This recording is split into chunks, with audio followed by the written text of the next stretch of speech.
PR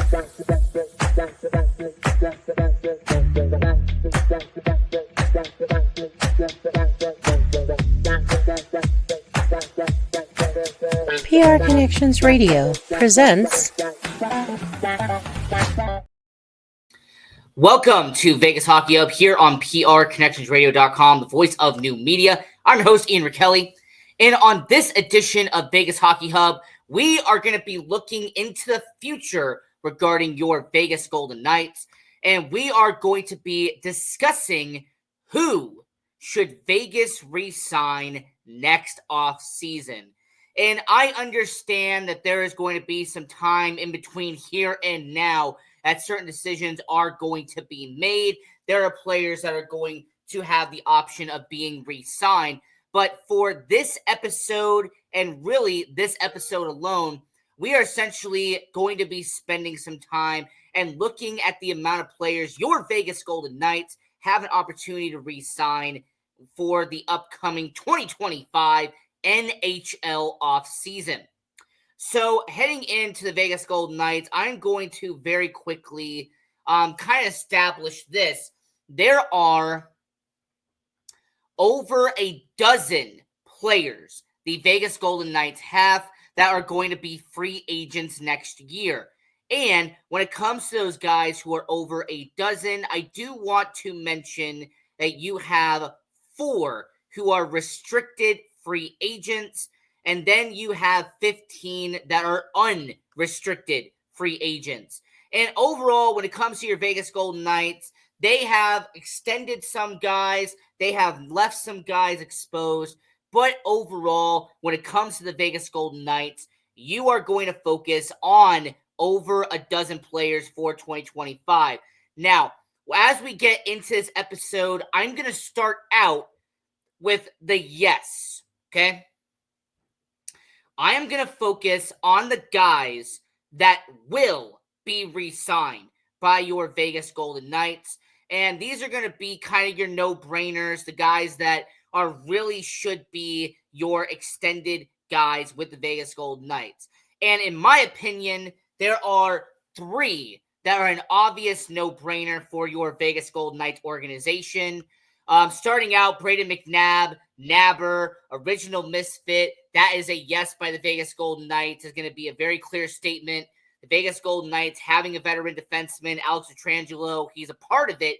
But Brayden McNabb, yes, when it comes to a contract extension and when it comes to him being extended, it was obviously a no-brainer. There was a yes on that part. And keeping a day one asset like Brayden McNabb, it just makes so much sense for the Vegas Golden Knights. So there was a yes on that front. Brayden McNabb was the first one. An obvious yes when it comes to that. And regardless if it's been Kaden Korczak, if it's been Shea Theodore, whatever pairing you put Brayden McNabb, let's just say for argument's sake, even put Zach Whitecloud and Brayden McNabb together, McNabb would find a way to make that work. So he's kind of the first obvious one there, Brayden McNabb. And I'm not just saying this because your host, Ian Rachiele, his favorite player just so happens to be Brayden McNabb.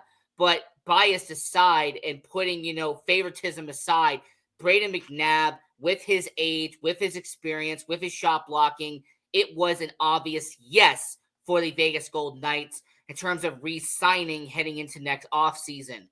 The second one, that no-brainer by the Vegas Golden Knights, had to be Brett Howden. Brett Howden is your utility belt with the Vegas Golden Knights. Regardless if he is on line 2, line 3, line 4, you put him at the center, you put him at the wing. Regardless of where you put Brett Howden, he was going to be a guy that you have to extend with the Vegas Golden Knights organization. And overall, regardless of how much you have to pay a guy like Brett Howden, he was going to be worth every single cent for the Vegas Golden Knights organization. And it's just his, versatility that really shows off with the Vegas Golden Knights organization that makes him a valuable asset to this team. In a way, and stay with me here, in a way, it kind of reminds me a lot of, for example, a guy who is not here anymore, unfortunately, a guy who just left a while ago, and that was someone like Michael Amadio. Michael Amadio was a versatility guy who could play multiple lines if need be. Team player. That's the type of asset you need. And Brett Howden, once again, no-brainer with the Vegas Golden Knights. And then the last no-brainer for the Vegas Golden Knights. And regardless of how people feel about him defensively, regardless of the amount of people who go on this show and say that I dislike Shea Theodore, you can't deny that offensively, Shea Theodore is a massive asset to a team. You can't deny that when it comes to his defensive pairings, him and Braden McNabb have been one of the most constant and consistent pairings the Vegas Golden Knights have had in franchise history. And when it comes to the contract that he had leading up into this, $5.25 million, he was going to clear that and then some with this extension with the Vegas Golden Knights. Now, there was some conversation about would they wait until the actual offseason or would they get it done during the season? During the season, that was what the ended up, scenario was going to be. But overall, Shea Theodore was the last of the no-brainers with the Vegas Golden Knights, okay? So when we're talking about who should Vegas re-sign next season, the three no-brainers, the 100% absolutes, was defenseman Braden McNabb, was center Brett Howden, and defenseman Shea Theodore. Okay? Now, let's get into what I'm going to call the most likely. All right? This is the 90% possibility. Okay?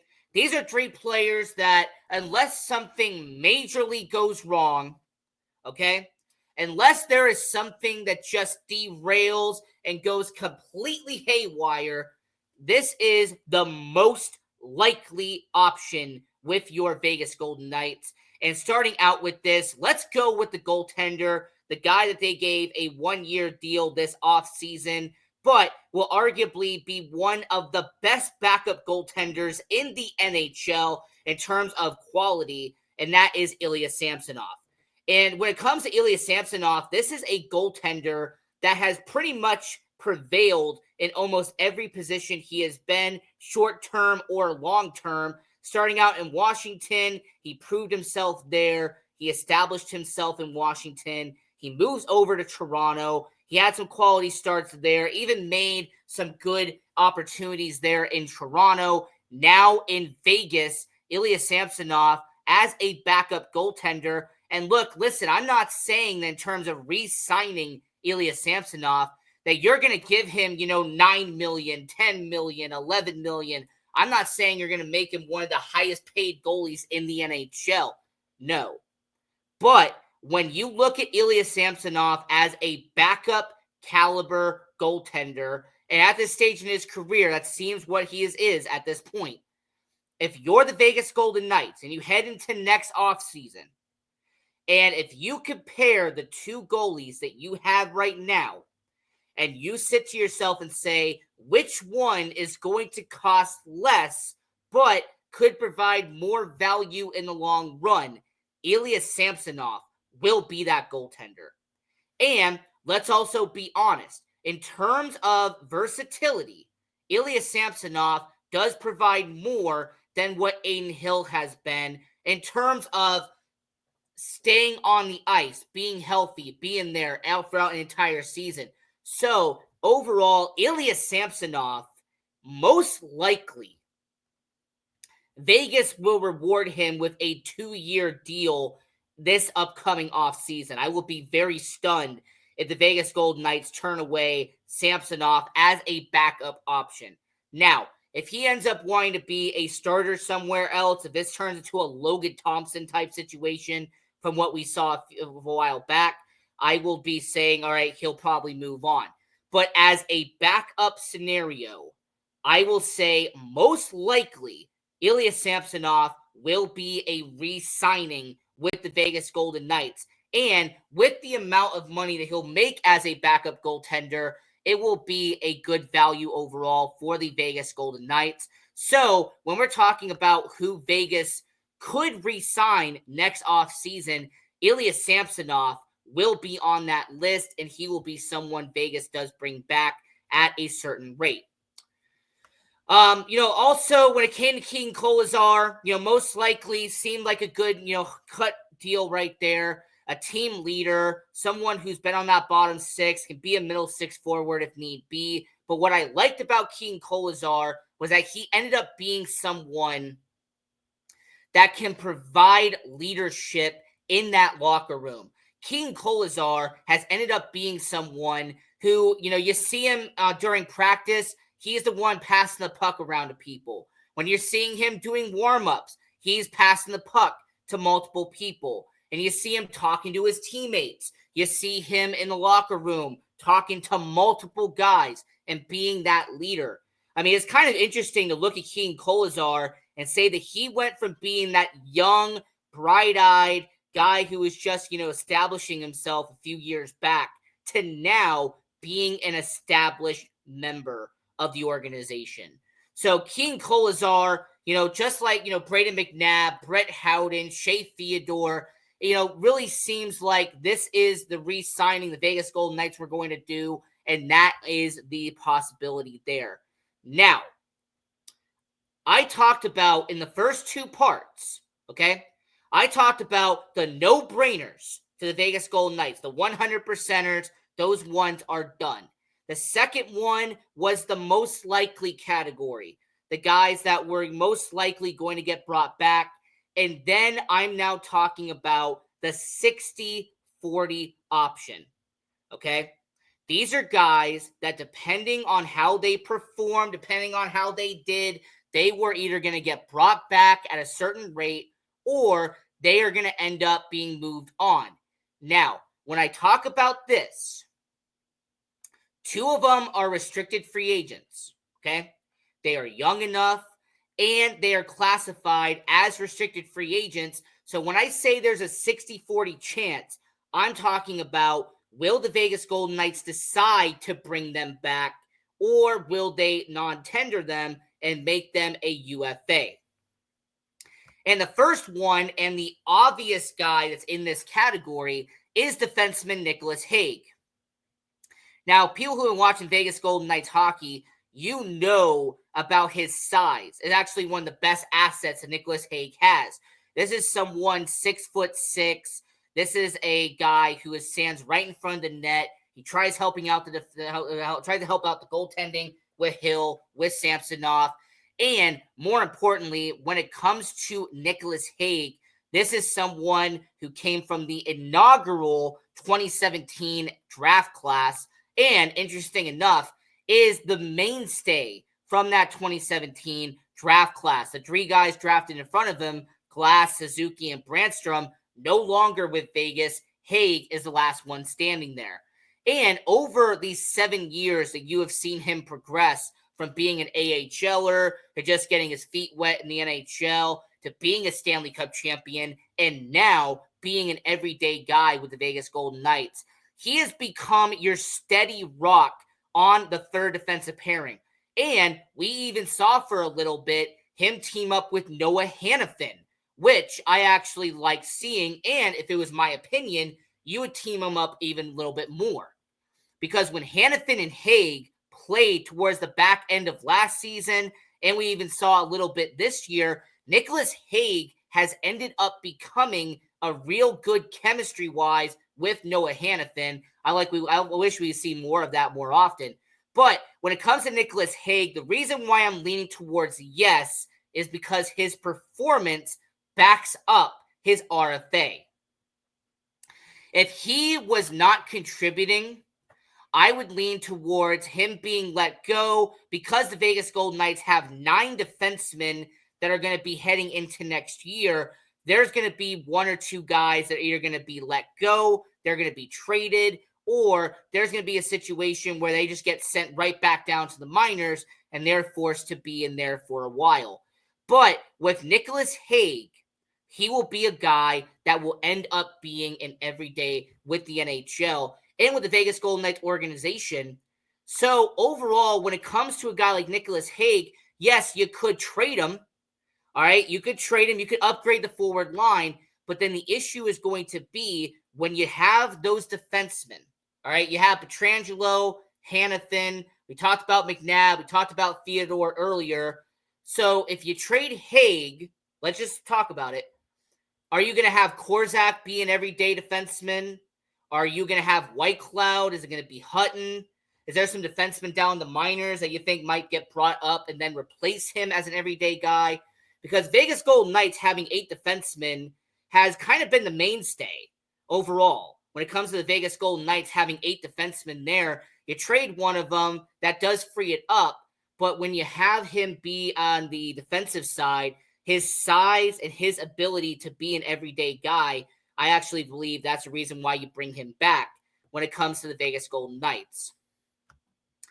And this one, when I put in the 60-40 category, now he is not in the NHL. I'm going to clarify this. The person I'm about to say next is not in the NHL. He's a prospect. But since he was a 2020 second-round pick, he is a reason why I'm putting him on here. He is an RFA, and that is defenseman Lucas Cormier. And Lucas Cormier, he is a prospect right now. He's with the Henderson Silver Knights, been there the last couple of years. And the reason why I'm putting a yes to Lucas Cormier as an RFA is because he has the ability to continue to progress with the Henderson Silver Knights. Now, I am not saying you sign him to a mega deal at the NHL level, but I say that you sign him to a 2-year deal on a $700,000, $800,000 deal. Allow him to continue to progress in the AHL, and then if injuries bound to happen, you call him up to the NHL like what happened last year. So, overall, when we're talking about who Vegas should sign next offseason, 2025 is what we're looking forward to. Nicholas Hague, Lucas Cormier, there's possibility there. But what about extensions? Because these two guys I'm about to bring up are in the 50-50 category. All right? These are two guys that are a possibility of them just playing out the remainder of their deal. They're going to stay where they are right now. Or the Vegas Golden Knights pull the trigger and they give them their extension 1 year early. And the two guys that I'm mentioning, the first one and the biggest one in this conversation is Jack Eichel. Jack Eichel, $10 million man, and he will be on the final year of his contract that he signed with the Buffalo Sabres all those years ago. He's still on that deal that when Vegas acquired him, they knew how many years he had left on that deal. And with how brilliantly Jack Eichel has performed with the Vegas Golden Knights and how of an elite player he has been the last couple of years, it doesn't escape the realm of possibility that your Vegas Golden Knights find a way to give him that extension. But the question's going to be, how many years versus how much money is Jack Eichel going to have? If you're the Vegas Golden Knights, and I'm putting you in Kelly McCrimmon's shoes, how much money are you giving Jack Eichel per year? Because you're clearly going to go past what Alex Pietrangelo has been making in terms of salary. But when you go with Jack Eichel, are you putting him at the $13 million? Are you putting him at $14 million? Is he going to be one of the top 15 paid players in the NHL? So with Jack Eichel, there is a realm of possibility that they end up giving him that extension and essentially allow him to not have just that 1 year window, and they make him the highest paid player on the Vegas Golden Knights and one of the highest paid players in the NHL in terms of top 10, top 15, top 20. So that's the first one. And the second one, and I'm smiling because I see the comments, well, this person must have read my script, because the second guy I have at 50-50 is Pavel Dorofeyev. Pavel Dorofeyev, based off of what we saw this past season, what we're seeing this season, Pavel Dorofeyev deserves a contract extension by the Vegas Golden Knights. With how well he has progressed, starting from when he was in Henderson, getting his feet wet in the NHL, now becoming a mainstay on that middle six, then becoming a top six mainstay with the Vegas Golden Knights. If you're McCrimmon, if you're McPhee, how do you not give an extension to Pavel Dorofeyev? Take advantage of the opportunity you have right now and give him a deal that would actually kind of be a friendly deal when it comes to the team. For comparison, when you remember Shea Theodore, back in 2019, back in 2018, the Vegas Golden Knights gave Shea Theodore, at the time, a team-friendly deal and helped them out in the long run when his deal finally got to where it is now. So, for Pavel Dorofeyev, that contract extension should be done with the Vegas Golden Knights. But once again, it's 50-50. Just like with Jack Eichel, it is a 50-50 on if they give him a contract extension. If you're asking me, you extend him in the 2025 offseason. You don't even give him a chance to become that, free agent possibility in 2026. So, overall, that is the two guys on 50-50 that I look at with your Vegas Golden Knights. And we're talking about who should be re-signed with the Vegas Golden Knights next offseason. I mentioned Ilya Samsonov. For all the new people who are watching all around the world, I made my argument for why Ilya Samsonov should be brought back as a backup goaltender with the Vegas Golden Knights. Not as a starter, but as a backup, he should be brought back. I made an argument for why Nicholas Hague, as an RFA, as a, kind of a 60-40 option there's a good chance Vegas, they should bring him back. As a prospect, bringing him back on that type of level, Lucas Cormier, I'm not done with him yet. I think he still has a lot of potential. And then we just recently, on the 50-50 side of it, talked about Jack Eichel and his contract extension, cutting him off 1 year early and giving him his long-term deal, not allowing him to become a UFA. And then Pavel Dorofeyev with his extension, not allowing him to be that RFA next year, but instead giving him a deal 1 year early. Now, the next two players, I am putting on the 40-60 mark. All right, 40%, they come back. 60%, they don't come back. And this one's going to be controversial, I know for sure. But Adin Hill, I'm not bringing back for a certain amount of money. Okay? Now, if he wants to come back at around $5 million, $6 million, if he wants to, do it around there, $6.5 million, I would say Adin Hill, you come back at that price. That does make a lot of sense. However, if Adin Hill, if his market value is around $7.5 million, $8 million, even $9 million for Adin Hill, if you're the Vegas Golden Knights, you have to stop and ask yourself, for that much amount of money, are you willing to give that to Adin Hill?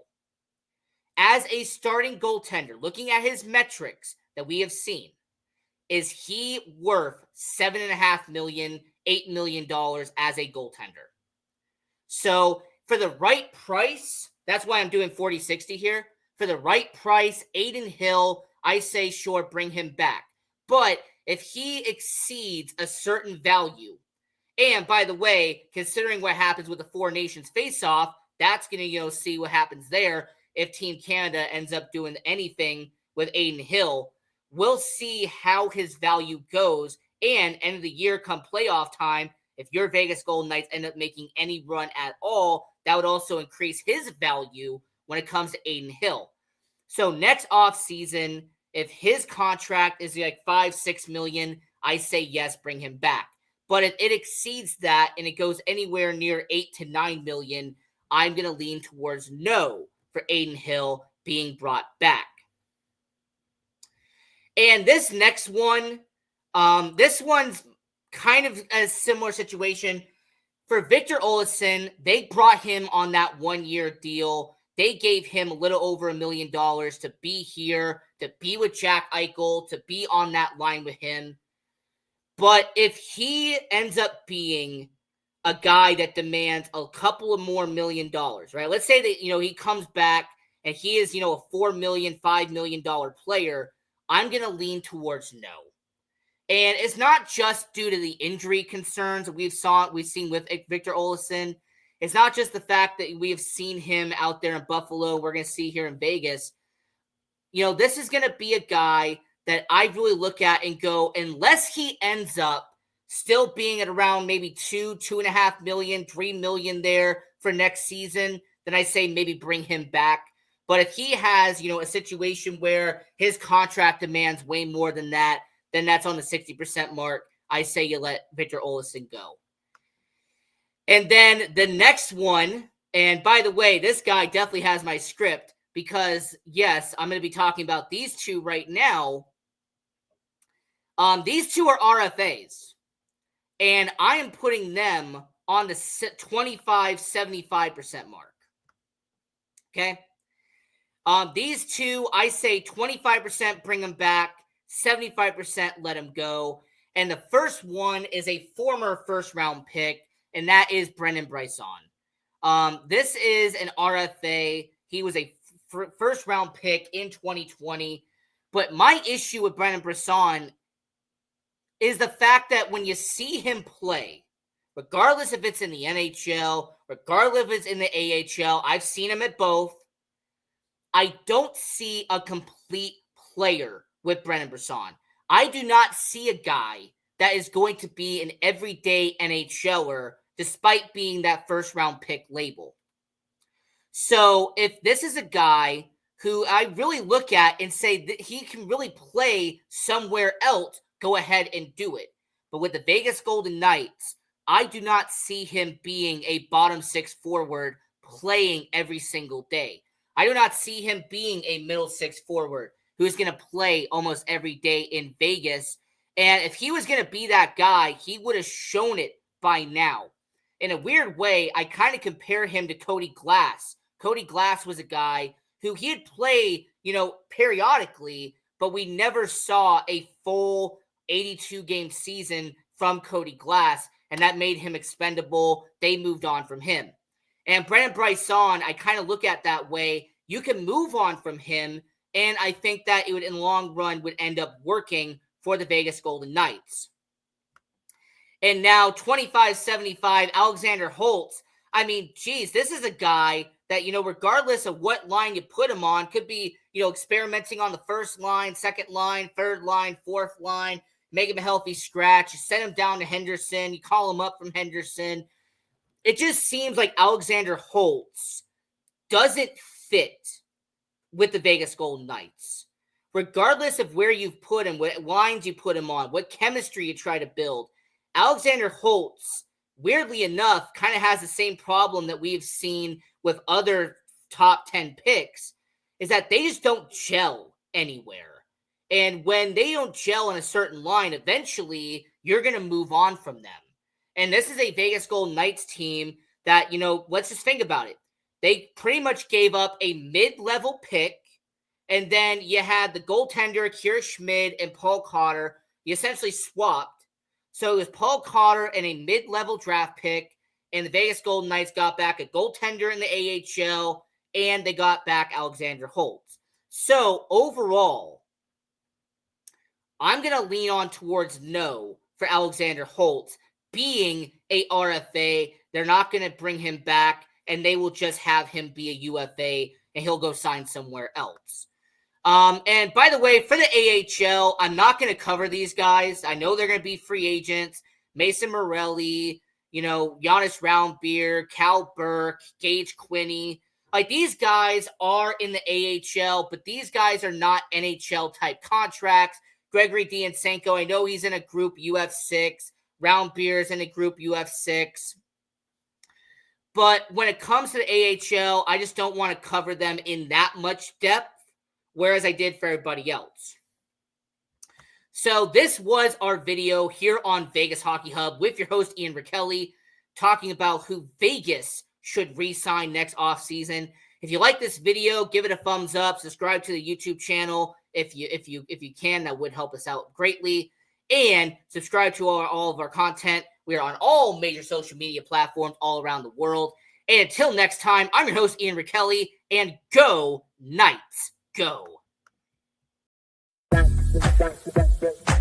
PR Connections Radio thanks you for watching this podcast. Check out more episodes of this show and our others at prconnectionsradio.com.